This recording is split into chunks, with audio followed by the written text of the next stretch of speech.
Hey friend, is it possible to master a full EP in just 45 minutes? I recently did a video on mastering a full album in 60 minutes, and I'm going to be releasing a new EP shortly, and I wanted to see if I could do it in 45 minutes. So there are some unique challenges that I faced when I did this, and I thought it'd be fun to just make a video about that.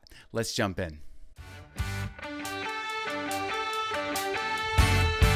Okay, so the first step that I needed to address in this EP was getting the songs in the correct order.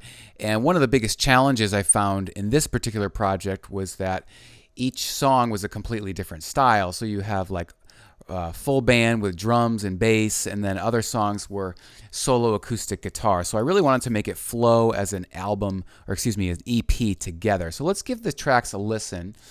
So the first one is a cover of Little Drummer Boy.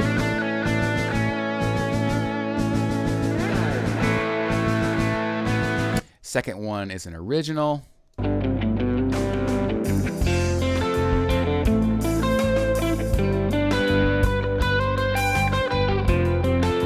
Next one is solo acoustic. This is a cover of Amazing Grace. The fourth is another rocker, full band.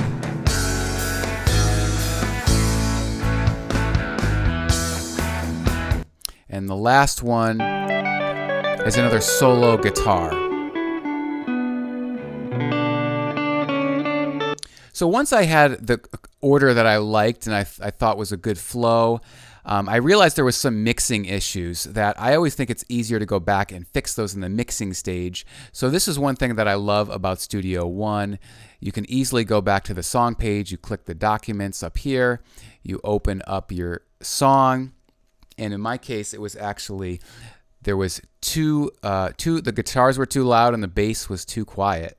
Guilty as a guitar player. So I fixed that here, and then you can go over to here, and then you can update the mastering file. And what this will do is it will automatically update your song to your project page without having to export it. So it's super fast, a great time saver. So I just love that about Studio One. All right, so the second step I needed to fix was just beginning and endings of songs, just kind of clean those up.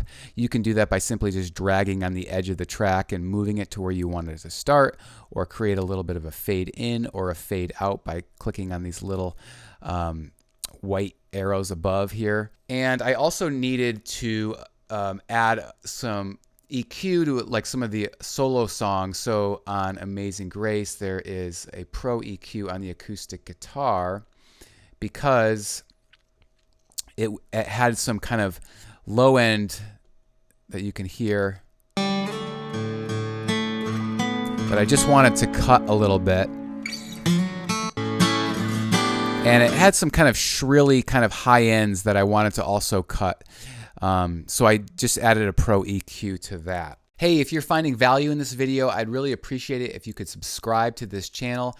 We do lots of videos on music production, recording, songwriting, and guitar. All right, so the third step was to adjust the levels. And again, this is one thing I love about Studio One. It makes it so easy. You can click on an individual track and you can actually adjust the fader up here. You can see that on this song, I put it volume plus 1.9 dB. Also, you can detect the loudness information from each track.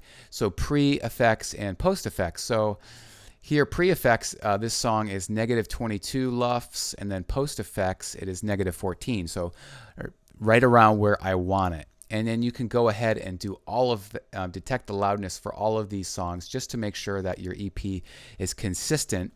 I also added a limiter to the post effects and put the ceiling -1 and the gain at 3 dB. So that just bumped it up a little bit again.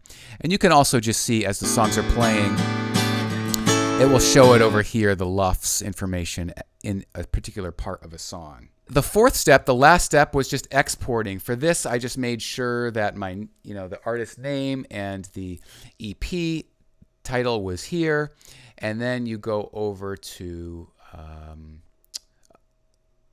digital release, and you can export all of your songs at once. Super fast time saver and a WAV file and the resolution.